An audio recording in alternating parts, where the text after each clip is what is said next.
continuer l'étude que nous avons débutée dimanche dernier, qui était sur quel thème? Étude que nous avons repris également jeudi, pour ceux qui étaient à la réunion de prière. Alors, qu'est-ce que nous avons vu dimanche dernier? Oui, j'ai entendu être un modèle. C'est ce qu'on a vu jeudi. Et dimanche, qu'est-ce qu'on a vu? Enseigner avec droiture. Enseigner avec droiture.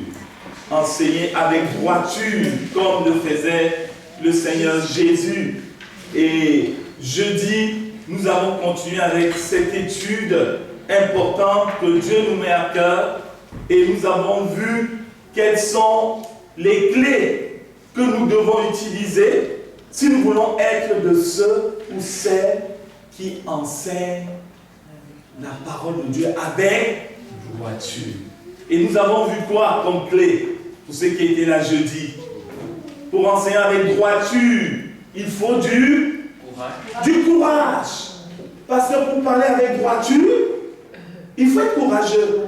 Parce que des fois, parler avec droiture nous amène à faire face à de l'hostilité, à faire face aux intimidations. Des fois, quand on veut parler avec droiture, on sent qu'il y a intimidation, on sent qu'il y a adversité. Nous avons besoin de parler avec courage. Jésus était courageux. Les hommes et les femmes que Dieu a utilisés ont toujours été des hommes et des femmes courageux. Amen. Amen. Amen. Sois courageux, mon frère, ma soeur, mon ami. Sois courageux. Sois courageux. Quelle autre clé avons-nous vu? Aimer la vérité. Aimer la vérité, aimer et méditer la parole de Dieu. Aimer et méditer la parole de Dieu. Nous ne pouvons pas enseigner une parole que nous n'aimons pas, que nous ne méditons pas. Nous risquons de mal l'enseigner. Nous avons besoin d'avoir des cœurs qui aiment la parole de Dieu. Qui aiment la parole de Dieu. Hein? Très rarement, il nous arrive d'oublier de manger. Nous n'oublions jamais de manger. Et des fois, ce n'est même pas 3 fois, nous mangeons 4, 5, 6 fois même. Mais il arrive qu'on puisse dire, j'ai oublié de méditer la parole de Dieu. Ce sont des oublis qui ne doivent plus être. Amen. Amen. Je n'ai pas oublié à méditer la parole de Dieu. L'homme ne vivra pas de pain seulement, mais de toute parole qui sort de la bouche de Dieu. Chaque jour, tu as besoin de cette parole. Parce que tu dois vivre par elle. Tu vis par elle.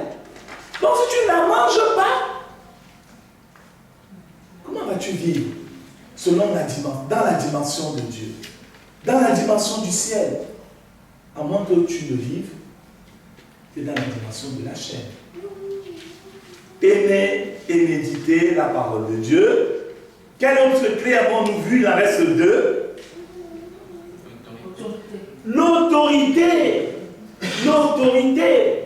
Nous avons vu que Jésus nous a donné l'autorité sur les situations. Il a dit, tout pouvoir m'a été donné dans les cieux et sur la terre. Il a dit, allez. Il n'a pas dit, allez, sans avoir dit que tout pouvoir lui a été donné. Donc quand il nous dit d'aller, c'est que le pouvoir qui lui a été donné, il nous l'accorde. Il ne nous laisse pas seuls. Il a dit aux disciples, je vous ai donné le pouvoir de marcher sur les serpents et les scorpions. Jésus enseignait avec autorité. Ce qui manque souvent aujourd'hui au milieu du peuple de Dieu, c'est cette autorité. Cette autorité derrière laquelle se cache la puissance de Dieu. Des fois, il y a beaucoup d'enseignants, mais très peu qui enseignent vraiment avec autorité. Et Dieu veut que son peuple soit ce peuple-là qui parle avec autorité. Étienne le premier martyr, il parlait avec autorité. Et c'est ainsi qu'il confondait tout ce qui était opposé à l'évangile. Il les confondait. Parce qu'il parlait avec sagesse, et souvent, la sagesse s'accompagne de l'autorité. Parce que si tu as l'autorité et que tu n'es pas sage, tu risques de l'utiliser pour détruire les gens. Autorité et sagesse. Et la quatrième clé que nous avons vue, ça a été dit avant, c'est que nous devons être des modèles. Sois un modèle. Un modèle. La première chose que nous enseignons, ce ne sont pas ce que disent nos paroles, mais c'est ce que disent nos actions. Quel modèle je suis? Quel modèle tu es? Paul disait à Timothée que personne ne méprise ta jeunesse, mais sois un modèle. Sois un modèle. En foi, en pureté, en amour, en droiture, sois un modèle. Tu peux dire à ton voisin, sois un modèle.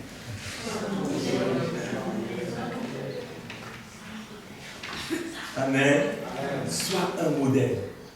Dieu veut dupliquer des modèles dans son Église. L'apôtre Paul disait aux Corinthiens, soyez des imitateurs comme je le suis moi-même de Christ. Dieu veut que Christ soit multiplié. Multiplié. Quand on te voit, on dit Christ. Christ est là. Christ est là. Christ est là. Amen. Nous voulons continuer dans cette étude en revenant déjà sur notre lecture Matthieu au chapitre. C'était Matthieu ou Luc? Voilà. Luc 20, 19.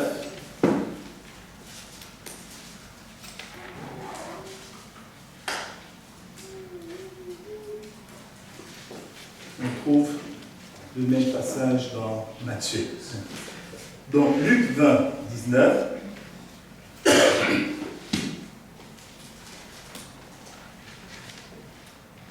Est-ce que quelqu'un peut lire Luc chapitre 20, à partir du verset 19 jusqu'au verset 26. Les principaux sacrificateurs et les scribes cherchèrent à mettre les mains sur lui à leurs mains. Mais ils craignirent le peuple. Ils avaient compris que c'était pour eux que Jésus avait dit ces paraboles. Ils se mirent à observer Jésus.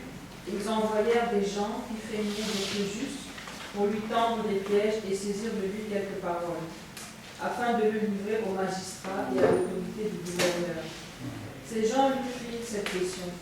Maître, nous savons que tu parles et enseignes droitement, et que tu ne regardes pas à l'apparence, mais que tu enseignes la voie de Dieu selon la vérité. Nous est-il permis ou non de payer le tribut à César? Jésus, apercevant leur ruse, leur répondit. Montrez-moi un denier. De quoi porte-t-il l'effigie et l'inscription? De César, répondirent-ils. Alors il leur dit, rendez donc à César ce qui est à César, et à Dieu ce qui est à Dieu.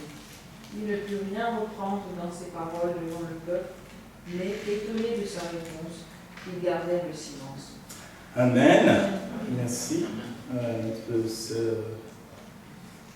sœur Emma pour cette lecture. Ces gens lui firent cette question, Maître, nous savons que tu parles et enseignes droitement. C'est ce que nous avons vu dimanche dernier. Et le second point qu'ils vont dire, la seconde chose qu'ils vont dire à Jésus, c'est que, et que tu ne regardes pas à l'apparence.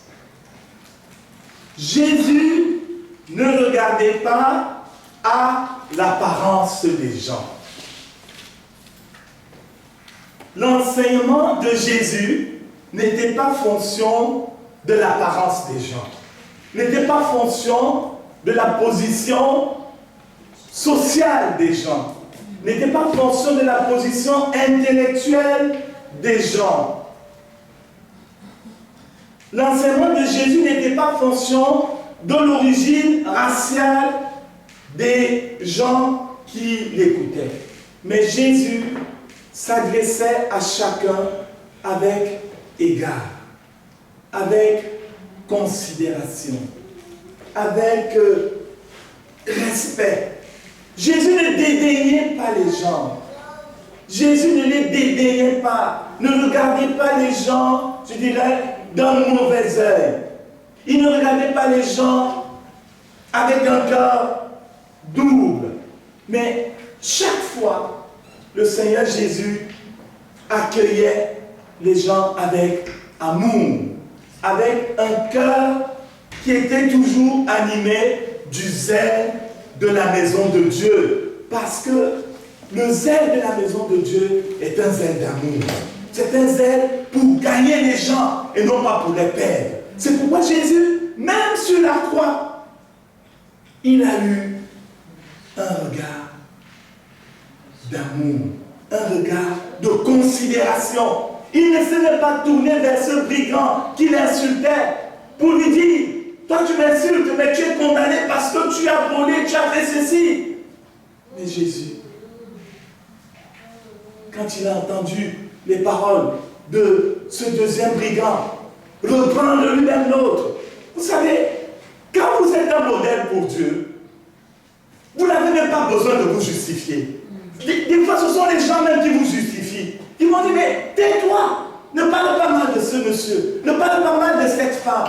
Cette femme est droite, ce monsieur est droit. Mais nous on est bizarres. C'est ce que va dire ce deuxième brigand. Et là, sur cette croix, Jésus va nous dire: aujourd'hui même, tu seras avec moi au paradis. Amen. Amen. Quel homme généreux, quel homme bon de cœur. Jésus accueille tout un chacun. Il ne regarde pas à l'apparence. Il ne regarde pas aux vêtements. Il ne regarde pas aux chaussures. Je dis à l'époque, les chaussures, bon, c'est ce que c'était. Il ne regarde pas. Il ne regarde pas. Mais il regarde un cœur qui doit être gagné pour Dieu. Un cœur qui est à la recherche. Qui est à la recherche de Dieu. Un cœur qui est perdu. Devant ce centenier romain, on voit dans Matthieu chapitre 8, les versets 6 à 13, il nous est dit qu'un centenier romain s'approche de lui pour lui dire: Jésus, mon serviteur est malade. Les Romains étaient ceux qui opprimaient les Juifs. Les Juifs étaient sous occupation romaine. C'est pourquoi même il y avait parmi eux ce qu'on appelait les zélotes. Les zélotes, c'était les indépendantistes juifs. Ils voulaient l'indépendance de la Judée vis-à-vis de l'occupation romaine. Et c'est un centenier romain qui vient voir Jésus. Jésus aurait pu lui dire: ah, il est malade, ton serviteur. Ah, t'es romain? T'es romain? Non, le Seigneur ne va pas le lui dire. Il ne va pas le lui dire. Et comme ce centenier romain s'approchait même de Jésus avec foi, il va dire à Jésus: mais Jésus, moi j'ai des maîtres, moi j'ai des serviteurs. Je dis à l'un fais ceci, et il le fait. À l'autre fais ça, il le fait. Jésus, tu n'as même pas besoin de rentrer dans ma maison pour guérir mon serviteur. Et là, le Seigneur Jésus va admirer la foi de ce centenier. Et la Bible dit qu'à l'instant même, le serviteur de ce centenier a été guéri chez lui. Amen. Le Seigneur ne regarde pas quelqu'un en fonction, je dirais, de la fonction qu'il occupe, même s'il a une fonction de domination, même s'il a une fonction où il oppresse même les gens. Mais Jésus va accueillir ce centenier avec amour. Vous connaissez l'histoire de cette femme qui était atteinte d'une perte de sang depuis 12 ans. Cette femme qui avait perdu sa dignité. Cette femme qui, certainement, pour sortir en public, c'était compliqué. Pendant 12 ans, elle avait passé son temps chez les médecins, à gauche, à droite, certainement chez les guérisseurs, mais sans obtenir de guérison. Et c'est cette femme qui, du milieu de la foule, va toucher seulement le vêtement de Jésus. Elle disait dans son cœur: si je touche seulement le vêtement de Jésus, je serai guéri. Amen. Et elle a touché le vêtement de Jésus et à l'instant même, elle a été guérie. Mais Jésus, tout de suite, a senti qu'il y avait quelque chose qui s'est passé. Il a dit, une force est sortie de moi. Alors qu'au milieu de la foule, tant de gens touchaient Jésus. Mais cette femme n'a pas touché Jésus comme tout le monde. Elle a touché Jésus avec foi. Quand on touche Jésus avec foi, il y a la puissance qui sort de lui et qui nous guérit. Tant de gens touchent Jésus. Vous savez, on touche Jésus quand on prie. Tu sais que quand tu pries, tu touches Jésus. Mais des fois, il y a des gens qui touchent Jésus. Jésus ne sent rien. Il ne sent rien. Depuis combien de temps tu touches Jésus et Jésus ne sent rien? Vous savez, des fois, quand on touche Jésus, Jésus ne sent rien. Des fois, il faut s'arrêter. Il faut dire non. Il y a un problème. Je vais un peu jeûner. D'accord? Je vais un peu sauter un repas, 2 repas, 3 repas. Pour me tenir devant Dieu. Peut-être il y a des choses que Dieu veut me révéler. Il y a des choses dans ma vie que j'ignore. Qui sont là comme des obstacles. Des fois, Jésus, il fait comme s'il n'a rien senti. Parce qu'il veut voir si vraiment on désire son réponse. Je voulais t'encourager, mon frère, ma soeur, à rajouter le jeûne dans tes habitudes. Je sais qu'il n'y a pas beaucoup d'amen. Amen. Mais c'est ce que Jésus nous dit. Rajoute le jeûne dans tes habitudes de prière. Quand on prie et on jeûne, il y a des libérations qui se passent. Jésus même dit que certains esprits ne partent que par la prière et le jeûne. Cette femme, elle va toucher Jésus et Jésus va sentir qu'une puissance est sortie de lui. Et le Seigneur dit, qui va toucher? Qui va toucher? Et les disciples disent, mais Seigneur, on est tant autour de toi. Tout le monde autour, tu dis qui t'a touché? Il dit, non, quelqu'un m'a touché. Et là, cette femme, toute tremblante, va venir se présenter et dire, oui, Jésus, c'est moi. Peut-être qu'elle pensait que, tu ne sais pas, Jésus allait lui faire un reproche. Mais Jésus dit, non, femme, va en paix, ta foi t'a sauvé. Regardez comment le Seigneur Jésus va relever cette femme. Elle voulait vivre sa bénédiction en cachette. Mais Dieu va mettre cette femme en exemple. Il dit, cette femme, elle m'a touché. Mais vous qui êtes autour là, vous ne me touchez pas.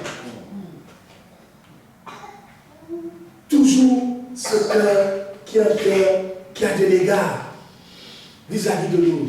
Jésus ne faisait pas de considération, ne regardait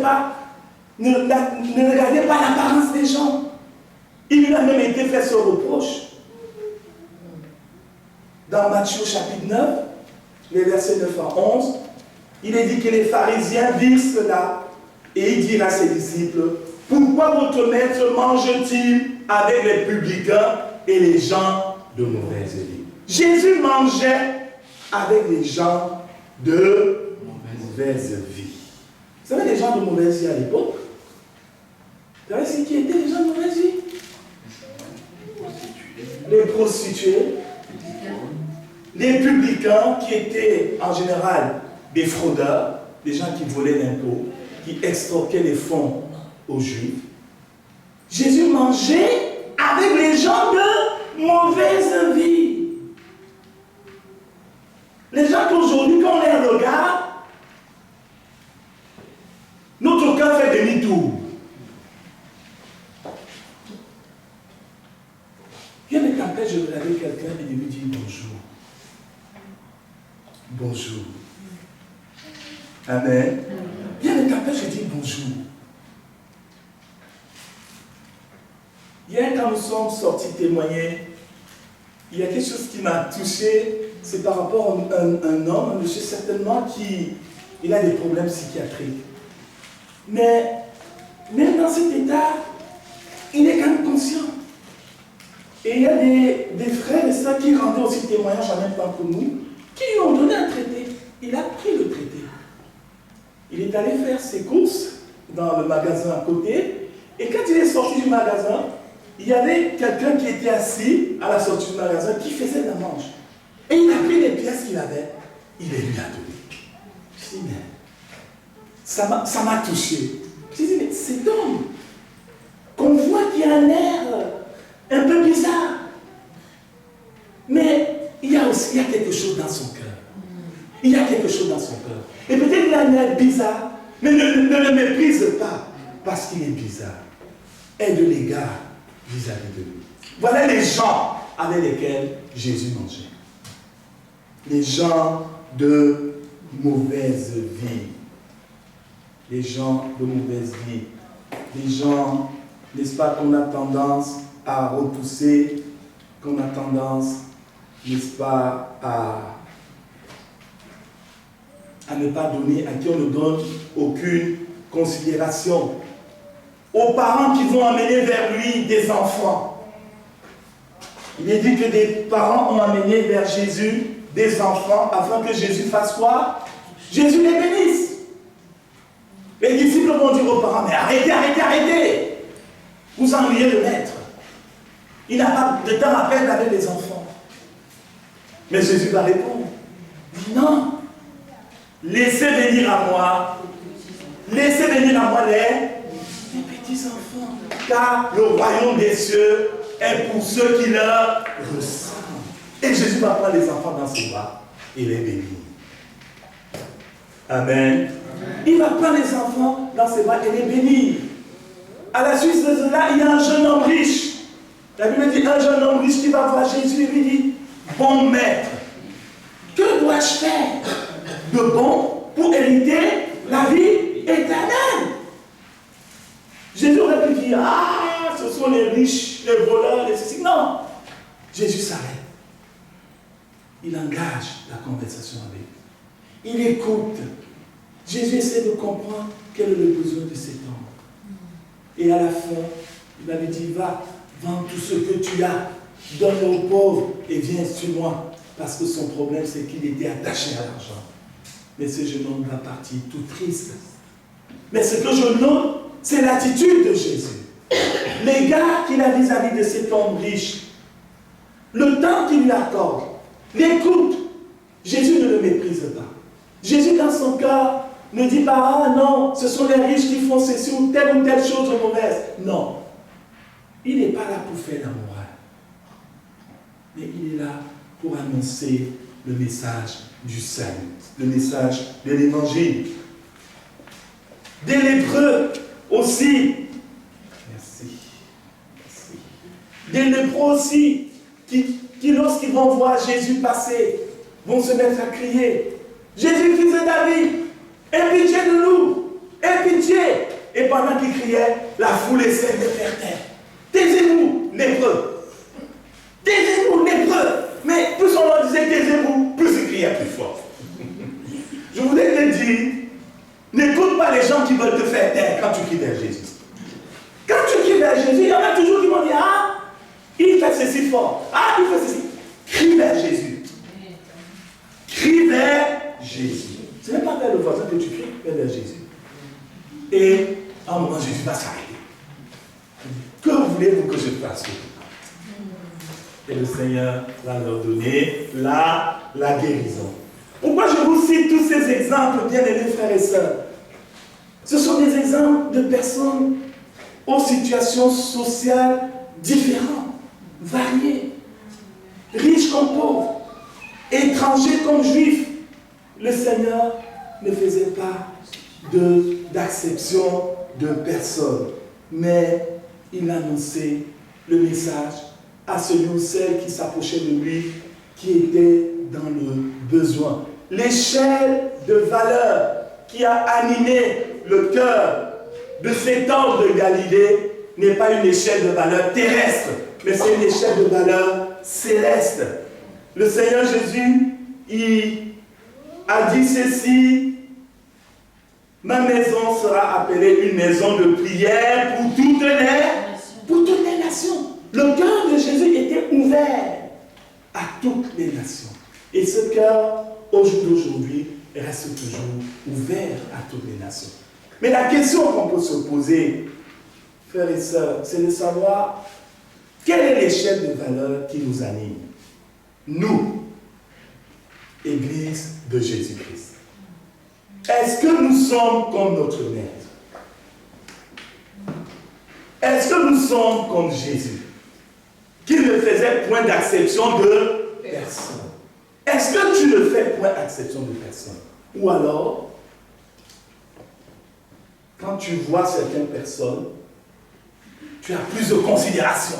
Et quand tu en vois d'autres, tu as ce que j'appelle la considération polie. C'est-à-dire, en réalité, tu les méprises. Mais en apparence, tu fais le poli. Ça s'appelle l'hypocrisie. Ça s'appelle l'hypocrisie. L'apôtre Paul a déclaré ceci. Il disait, je me dois aux Grecs et aux barbares, aux savants et aux ignorants, aux riches et aux pauvres, aux blancs, aux noirs, aux rouges, aux marrons. Je me dois à tous. Je voudrais te dire que tu te dois à tous. Dans l'église ici, tu te dois à tous. Non, vous n'êtes pas d'accord, hein? Je voudrais te dire que tu te dois. Ça veut dire que ce devoir, ça dit c'est une dette. Tu te dois à tous. Tu te dois à celui qui peut-être est souvent bien habillé, comme à celui qui l'est moins bien. Tu te dois à celui qui parle bien, comme à celui qui n'est pas éloquent. Dans l'église de Corinthe, il y avait des divisions dans l'église. Parce qu'il y en a qui disaient, ah, nous on est d'Apollos. Parce qu'Apollos est éloquent. Apollos parlait bien et il était éloquent. Donc je disais, nous on est de Jésus. Et donc nous on est de Pierre. Et un autre groupe disait, nous on est de Paul. Paul ne parlait pas bien. Paul n'avait pas l'éloquence d'Apollos. Et Paul avait la puissance du Saint-Esprit. Mais pourquoi je vous donne cet exemple? Parce qu'il peut y avoir des divisions à cause des acceptions. Quand on regarde les gens aux apparences, ça crée des divisions. Ça crée des divisions dans l'église. Et ça fait en sorte que l'amour n'est pas vrai. Alors je voulais te dire, mon frère, ma soeur, peut-être que dans l'église, il y a des personnes à qui tu dis bonjour d'une manière polie. Il faut qu'au nom de Jésus-Christ, ça s'arrête aujourd'hui. Il faut que ça s'arrête aujourd'hui. Parce que nous voulons être des modèles. Modèles. Modèles. Modèles. Est-ce que toi tu apprécierais qu'on te regarde à ton apparence? N'est-ce pas que des fois, chacun d'entre nous a une apparence. Des fois, on a des moments où on a une bonne apparence. Il y a des moments où on a une apparence médiane. Il y a des moments où on a une apparence un peu... Hein? C'est pas vrai? Est-ce qu'on a toujours une bonne apparence? Non. Et après, avec le temps, l'âge qui vient... N'est-ce pas? Jésus ne regardait pas à l'apparence des gens et l'église de Jésus ne doit pas regarder à l'apparence. L'apôtre Jacques a dit ceci aux croyants, mes frères, c'est dans Jacques chapitre 2 verset 1, que votre foi en notre glorieux Seigneur Jésus-Christ soit exempte de toute acception de personne. On peut le lire, Jacques chapitre 2 verset 1. Jacques chapitre 2 verset 1. Si quelqu'un trouve, il peut faire la lecture pour nous tous. Jacques chapitre 2 verset 1 à 4. Oui. J'espère que votre foi en notre Seigneur soit exempt de toute acception de personne. Supposez en effet qu'il entre dans votre assemblée un homme avec un habit d'or et un habit magnifique, et qu'il entre aussi un homme pauvre, misérable, vêtu, si, tournant vos regards vers celui qui porte l'habit magnifique, vous lui dites, toi, assieds-toi ici à cette place d'honneur, et si vous dites au pauvre, toi, tiens-toi là debout, ou bien assieds-toi au-dessus de mon marchepied.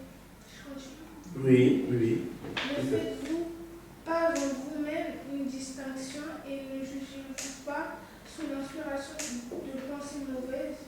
Écoutez mes frères bien-aimés, Dieu n'a-t-il pas choisi les pauvres aux yeux du monde pour qu'ils soient riches en la foi et héritiers du royaume qu'il a promis à ceux qui l'aiment? Et vous avilissez le pauvre, ne sont pas les riches qui vous oppriment et qui vous prennent devant les tribunaux, ne sont pas eux qui outragent le bon nom que vous portez. Si vous accomplissiez la loi royale selon l'Écriture, tu aimeras ton prochain comme toi-même, vous faites bien. Et si vous faites acception de personne, vous commettez un péché et vous êtes condamné par la loi comme des transgresseurs. Amen. Merci, Sœur Alicia, pour la lecture. Voilà cette exhortation que l'apôtre Jacques donne aux croyants sur les acceptions de personnes. Vous voyez un homme bien qui rentre dans la salle. Tout de suite, on lui dit, bien, assieds-toi là, place d'honneur. Et un pauvre arrive. On ne lui dit même rien. Lui, il s'installe à l'arrière. Il sait qu'il est pauvre, donc il ne va pas venir, il va s'installer à l'arrière. Mais personne ne le regarde. Et Jacques dit, frères, sœurs, ce sont les pensées mauvaises qui vous animent, ou qui nous animent lorsque nous agissons ainsi. Et nous ne devons pas agir de cette façon-là, mais nous devons avoir ce regard où nous avons la considération pour l'autre. Amen. Amen. La considération pour l'autre est quelque chose que Dieu attend de nous. Avant même ce que nous allons pouvoir lui dire, notre considération dans notre cœur est déjà l'attitude d'accueil. L'attitude d'accueil. Quand je considère quelqu'un qui rentre chez moi, c'est déjà l'accueillir. Mais des fois, on a des sourires polis, on les connaît. Alors que dans le cœur, on ne fait pas de place à celui ou celle qui s'approche de nous. Cette situation peut causer des graves difficultés à l'église. Et c'est ce qui s'était passé à Corinthe. Dans l'église de Corinthe, il y avait des gens riches, lorsqu'ils faisaient la Sainte Seine, et ils mangeaient à part. Et les autres, parce qu'ils faisaient la Sainte Seine au moment du repas. Donc ceux qui n'avaient rien à manger, mais ils étaient là affamés. Mais ils faisaient la Sainte Seine. Et Paul leur dit, c'est dans 1 Corinthiens chapitre 11, Paul leur dit, c'est à cause de cela qu'il y a des morts parmi vous. Il y a donc à cause de cette attitude qui est une attitude de manque d'amour, le jugement de Dieu s'abattait sur les Corinthiens. Le Seigneur Jésus ne regardait pas à l'apparence des gens. Est-ce que tu peux dire à ton voisin, ne regarde pas à l'apparence des gens. Ne regarde pas l'apparence des gens. On dit souvent que les apparences sont trompeuses. Des fois, tu le vois, tu dis, lui là, il ne peut pas accepter l'évangile. Et pourtant, il est en recherche. Toi, tu l'as condamné, tu n'as rien dit. Mais tout de suite, tu as dit, il ne peut pas accepter l'évangile. Comment tu sais qu'il ne peut pas accepter l'évangile? Dis-le-moi. Parle-lui. Amen. Le Seigneur ne regardait pas l'apparence. Et dernier point qui est dit, mais que tu enseignes la voie de Dieu selon la vérité. Jésus enseignait avec droiture. Jésus ne regardait pas aux apparences. Mais aussi Jésus enseignait la loi de Dieu selon la vérité. Enseignement selon la vérité. Comment pouvait-il en être autrement? Jésus lui-même a déclaré quoi? Je suis le chemin, la vérité et la vie. Je suis le chemin, la vérité et la vie. Le cœur de Jésus était vrai. Ses motivations étaient pures comme la lumière. Un jour, Jésus va demander à ses disciples, qui d'entre vous me convaincra de péché? Il était vrai. Ses motivations étaient pures. Son intérêt pour l'humanité était réel. On l'a vu, il ne regardait pas l'apparence des gens. Il avait un réel intérêt pour les gens. Jésus est la vérité. Lorsque Pilate lui a posé cette question, qu'est-ce que la vérité? On aurait pu répondre en disant tout simplement, la vérité, c'est la vie et le témoignage de Jésus. Amen. La vérité personnifiée, c'est lui. Mais les hommes ont préféré les ténèbres à cette vérité. Jésus enseignait la loi de Dieu avec vérité. Il n'enseignait pas selon les traditions des hommes. Un jour, les pharisiens vont faire ce reproche aux disciples en allant voir Jésus pour lui dire, mais tes disciples, lorsqu'ils reviennent de l'extérieur, ils ne se lavent pas les mains avant de manger. Parce que c'était un rituel juif de se laver les mains, de se purifier. Et là, Jésus, il va pas leur dire, mais oui, vous avez raison, il faut effectivement se laver. Non! Le Seigneur va les répondre, va leur enseigner la vraie pureté.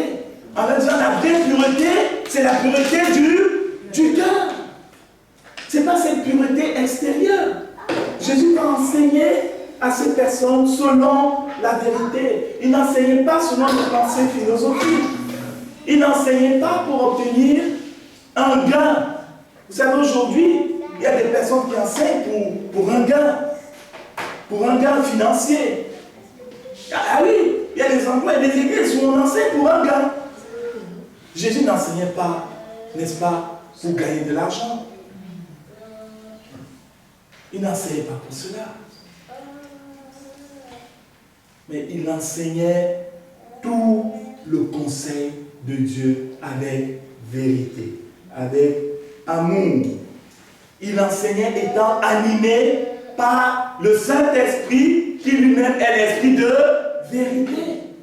Lorsqu'on enseigne avec le cœur animé par le Saint-Esprit, on va enseigner le conseil de Dieu avec vérité. Nous devons, bien-aimés frères et sœurs, nous devons parler avec vérité et amour, les deux. C'est ce qui nous est dit, n'est-ce pas, dans Éphésiens au chapitre 4. On peut lire ensemble. Éphésiens au chapitre 4.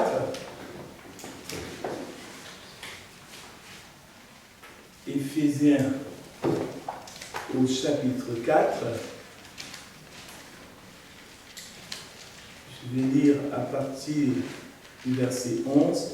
Et il a donné les uns comme apôtres, les autres comme prophètes, les autres comme évangélistes, les autres comme pasteurs et docteurs, pour le perfectionnement des saints, en vue de l'œuvre du ministère et de l'édification du corps de Christ, jusqu'à ce que nous soyons tous parvenus à l'unité de la foi et de la connaissance du Fils de Dieu, à l'état d'homme fait, à la mesure de la stature parfaite de Christ, afin que nous ne soyons plus des enfants flottants et emportés à tout vent de doctrine, par la tromperie des hommes, par leur ruse dans les moyens de séduction, mais que, professant la vérité dans la charité, professant la vérité dans la charité, professant la vérité dans l'amour. Nous sommes appelés à être de ceux qui annoncent la vérité, mais dans l'amour. Non pas de ceux qui annoncent les 4 vérités. Vous savez, très souvent, quand on dit à quelqu'un, on lui annonce les 4 vérités, ce n'est pas dans l'amour. C'est des situations qu'on a déjà vécues. Ce n'est pas des situations que j'ai déjà aussi vécues en tant que pasteur. Des fois, on peut venir te dire des choses Ça sort, mais c'est pas dans l'amour. C'est une vérité qui est crachée. Et vous savez, la vérité, lorsqu'elle nous est crachée au visage, mais c'est comme les laves d'un volcan. Ça brûle, ça blesse, ça détruit. Après, on peut dire, oui, c'est vrai, je me suis trompé, mais on a craché la vérité. Nous sommes appelés à professer la vérité dans. Vous êtes là avec moi? C'est sûr qu'on n'est plus là. Nous sommes appelés à professer la vérité dans l'amour. Bien-aimés frères et sœurs, c'est une exigence que le Seigneur attend de nous. Être de ceux qui professent la vérité dans l'amour. Ne nous mentons pas les uns aux autres. Nous dit également Éphésiens au chapitre 4. C'est pourquoi renoncez au mensonge et que chacun de vous parle selon la vérité à son prochain. Éphésiens 4, 25. Car nous sommes membres les uns des autres. Nous sommes membres d'un même corps. Nous sommes membres. C'est comme si le pouce, s'il est malade, ou un doigt, s'il est malade, il va dire non, je ne suis pas malade. Il va dire à l'aide, non, je ne suis pas malade. Mais là, il va lui dire non, je vois que tu es malade. Mais le doigt va dire non, je ne suis pas malade. Mais là, il va lui dire, mais tu mens. Amen. Nous devons être vrais les uns vis-à-vis des autres. Frère, tu vas bien? Oui, je vais bien. Mais en fait, il ne va pas bien. Sœur, tu vas bien? Oui, je vais bien. C'est vrai, tu n'es pas obligé de raconter ta vie. Tu peux dire oui. Ça va. Peut-être j'ai des combats actuellement. Pense-moi dans ta prière. C'est pas facile pour moi actuellement. Parce que quand on ouvre ainsi les cœurs, ça nous permet de prier d'une manière juste pour les uns pour les autres. Parce qu'on a besoin de prière les uns les autres. Vous pensez que moi, en tant que pasteur, je n'ai pas besoin de vos prières? Je n'ai pas besoin de vos prières? On a besoin de prières les uns pour les autres. Parce que nous sommes un même corps. Nous sommes un même corps. Un corps dont Christ est la tête. Et nous sommes les membres. Nous sommes les membres. Et nous avons besoin, n'est-ce pas, d'être de ceux-là qui sont vrais les uns vis-à-vis des autres avec amour. Parce que derrière, on va pouvoir prier les uns pour les autres. Nous sommes aussi appelés, par rapport à la vérité, à être de ceux qui mettent en pratique la parole de Dieu, qui est aussi appelée parole de vérité. La parole de Dieu est l'évangile de vérité. Quand on parle d'un évangile de vérité, ça veut dire qu'il y a aussi un faux évangile. Nous sommes appelés, n'est-ce pas, à la mettre en pratique. Vous savez que ce n'est pas parce qu'on écoute cette parole qu'on est justifié, mais c'est plutôt parce que nous la vivons, que nous la mettons en pratique, que nous sommes justifiés. C'est ça qui nous justifie. Des fois, il y a une personne qui était seule qui est venue me voir parce que j'ai été touché par la parole. Voilà, je suis dans telle situation de vie. Il fallait que j'en parle. Ok. La suite, c'est quoi? La suite, c'est quoi? Mais changer de situation de vie. Il faut changer de situation de vie. Il ne suffit pas de dire, oui, je reconnais que je vis telle chose, je reconnais que je suis dans tel péché, je reconnais que je vis dans telle relation que Dieu ne permet pas. Mais derrière, obéis, abandonne cette vie qui ne glorifie pas Dieu. Parce que des fois, on déclare des choses comme cela et on s'installe. On considère que, bon, comme j'ai dit au pasteur, maintenant c'est devenu normal. Donc je continue ma vie. Non, mon frère, non, ma soeur. Tu ne vas pas continuer ta vie. Christ n'est pas serviteur de péché, mais nous sommes appelés, n'est-ce pas, à la sanctification. Dieu nous a appelés à la sanctification. Abandonnons ces choses-là parce que ça nous bloque, ça nous empêche, n'est-ce pas, d'avancer avec Dieu. Nous devons accueillir la parole de Dieu, parole de vérité, avec douceur. Avec douceur. C'est l'apôtre Jacques qui le dit. Des fois, il y a des messages qui peuvent nous bousculer, qui peuvent des fois même nous heurter. Ça t'est déjà arrivé d'être heurté par un message, par une prédication? Ça t'est déjà arrivé? Ça m'est déjà arrivé moi aussi. Tu es heurté, mais dans ton cœur, tu sens que c'est vrai. Donc, tu es quand même heurté, mais c'est vrai. Alors, qu'est-ce que tu fais? Soit tu dis, soit tu dis, Seigneur, c'est vrai ce que tu dis. Il faut que je change. Il faut que j'abandonne cette attitude. Seigneur, pardonne-moi. Seigneur, viens à mon secours. C'est ça la bonne attitude. Cette parole de Dieu, c'est par elle que nous sommes sauvés. Alors, elle est parole de vérité. Elle n'est pas une parole de flatterie. Hein? Il n'y a pas une parole de flatterie. Vous savez, des fois, il y a des milieux, il y a des fois des églises où, quand on écoute un message, on constate qu'il y a des sujets que le pasteur n'aborde pas. Il n'aborde pas certains sujets. Mais quand on regarde dans l'église, on voit qu'il y a ces problèmes. Mais il ne parle pas de ça. Il ne veut pas les histoires. Ah, vous savez, il ne veut pas les histoires. Peut-être qu'il en a parlé une fois, on lui a donné des cours. Il s'est calmé. Même si vous me donnez des cours, je vais toujours vous parler de l'évangile de vérité. Avec amour. Avec amour. Alors supportez-moi quand je vous parle de l'évangile de vérité. Amen. Supportez-moi quand je vous parle de l'évangile de vérité. Amen. Ne dites pas le pasteur, ah, il connaît ma vie. Je connais ta vie où? Ce que je connais ta vie, c'est ce que Jésus me révèle. Ou ce dont tu me parles. Et des gens, je ne connais pas. Les choses en priant, Dieu me montre ça. Je lui dis, il me dit, oui, pasteur, c'est ça. Et puis, on a aussi des yeux, nous les serviteurs, on discerne aussi. Des fois, on me regarde comme ça. On regarde, dit, lui, il n'est pas bien. Même vous aussi, vous avez des yeux. Des fois, vous me regardez, vous dites, pasteur, il a des combats. Jésus dit ça aujourd'hui, il dit, mais vous savez discerner quel temps il fait. Dieu nous a donné des capacités de discernement. On discerne des choses. On discerne des choses. Amen. Amen. Alors, bien-aimés frères et sœurs, soyons un exemple de notre Seigneur.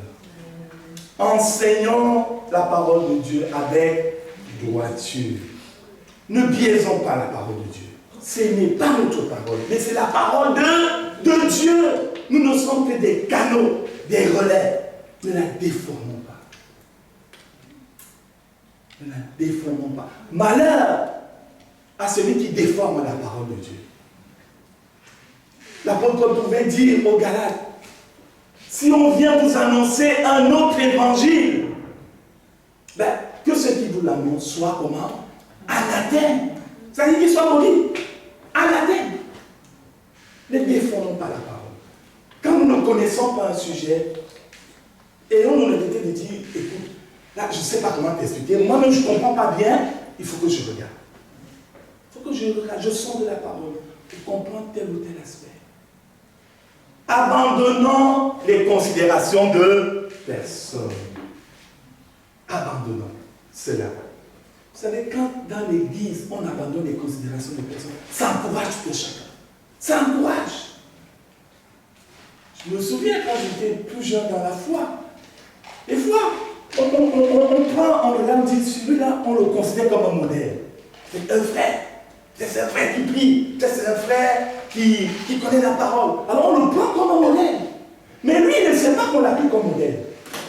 Et des fois, il peut avoir des attitudes où il nous snob. Après, on va dire, mais là, le frère là, il m'a snobé. Et dans son cœur, on est blessé. Je voudrais nous encourager, nous les aînés. Faisons attention aux plus faibles. Faisons attention. Ayons des regards vis-à-vis d'eux. Amen. Amen. Et soyons de ceux qui enseignent ces paroles avec vérité, mais dans l'amour. Amen. Que le nom du Seigneur Jésus soit béni. Amen. Amen. Gloire à Dieu. Nous pouvons prier.